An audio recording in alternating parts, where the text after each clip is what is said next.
My name is Masao Sopiri, Director Consumer Protection with the Competition and Consumer Protection Commission. As you are aware, the Commission has got a two-legged mandate, that is protecting and enhancing competition and also protecting consumers against unfair trading practices. The department ahead looks at consumer protection. You may ask why the need for consumer protection. Consumers are an important sector in our economy. Without consumers, industry would be dead, because products and services produced by industry are paid for by consumers. But consumers are the weakest party usually in these transactions, hence they need to protect them. The act that we implement as CCPC, which is the Competition and Consumer Protection Act number 24 of 2010, which was amended by Act number 21 of 2023, has got deliberate provisions that are aimed at protecting consumers. These provisions look at issues of unfair trading practices. We also look at misleading conduct. We look at the display of disclaimers. We look at the provision of unsuitable products or services. We also look at product labeling. We also look at price display. We also look at product safety and also unfair contract terms.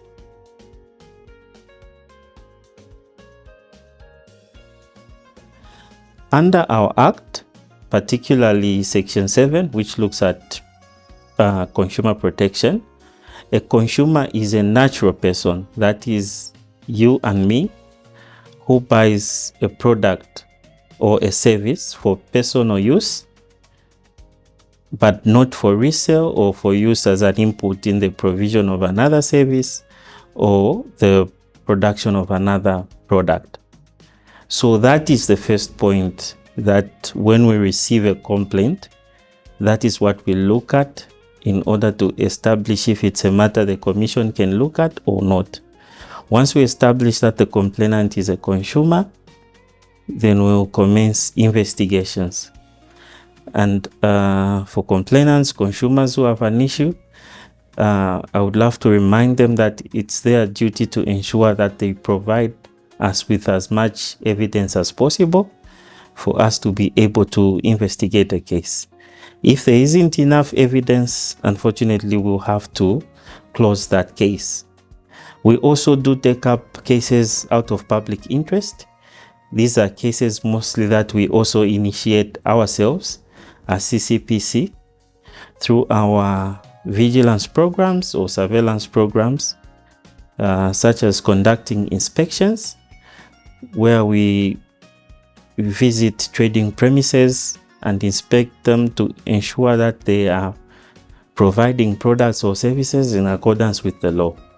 So things we would normally be checking for are issues of expired products or shelf life, if you like. We would also be looking at product labeling. We would also be looking at if they are displaying any disclaimers. Once an investigation is commenced by the Commission, we'll engage the respondent by writing to them formally. We do this through a notice of investigation, and they have 14 days in which to respond to the allegations.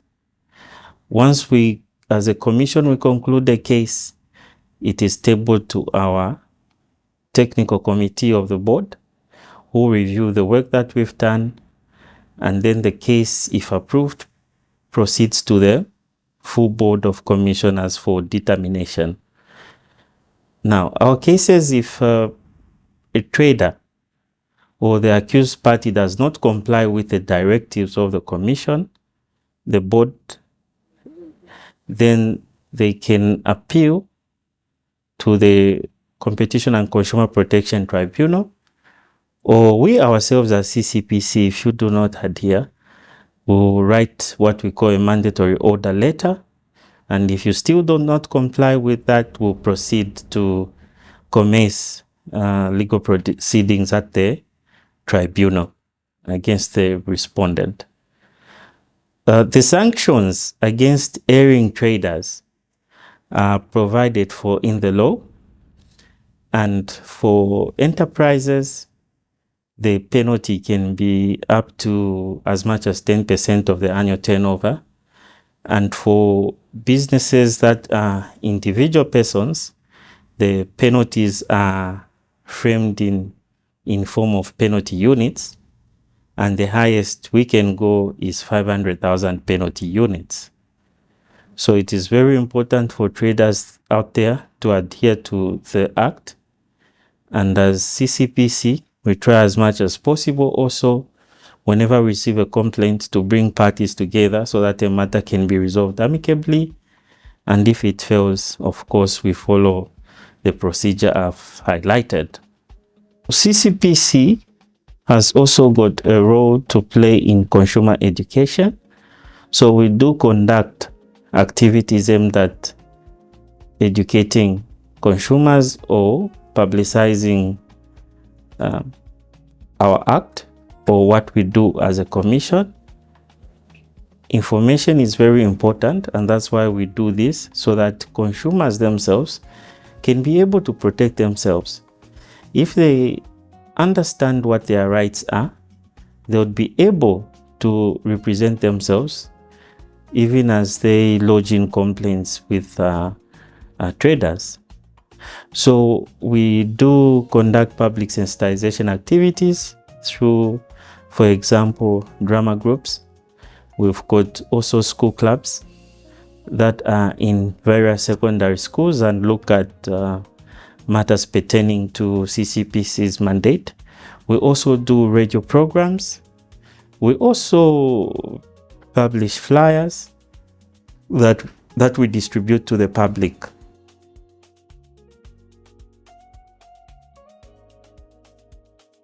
Consumers are found in every corner of Zambia, and as CCPC, the current legal architecture gives us the mandate to look at a complaint regardless of the sector from which it is emanating, as long as there is a consumer. But we are also cognizant that there are sector-specific regulators. For example, we've got the Bank of Zambia, who regulate the financial space. We have the Energy Regulation Board that regulates the energy sector. We also have, for example, the Pensions and Insurance Authority that look at insurance and pension matters. So as CCPC, depending on the nature of the case, we collaborate with our fellow sector specific regulators. So it depends on nature of the matter that we are looking at. At times we refer cases to them, and at times they'll refer cases to us, and at times we'll investigate cases together. This is aimed at, basically, we are all government agencies, and the aim is to protect consumers as well as to improve the operations of our economy. So, for example, if we've got an issue concerning mealie meal, we all know that mealie meal is subject to a mandatory standard. As CCPC, definitely will work with the Zambia Compulsory Standards Agency. If we have an issue to do with the ICT sector, we'll collaborate with ZICTA.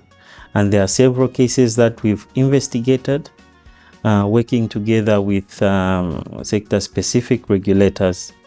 And one of our main partners also are the local authorities in all districts across Zambia.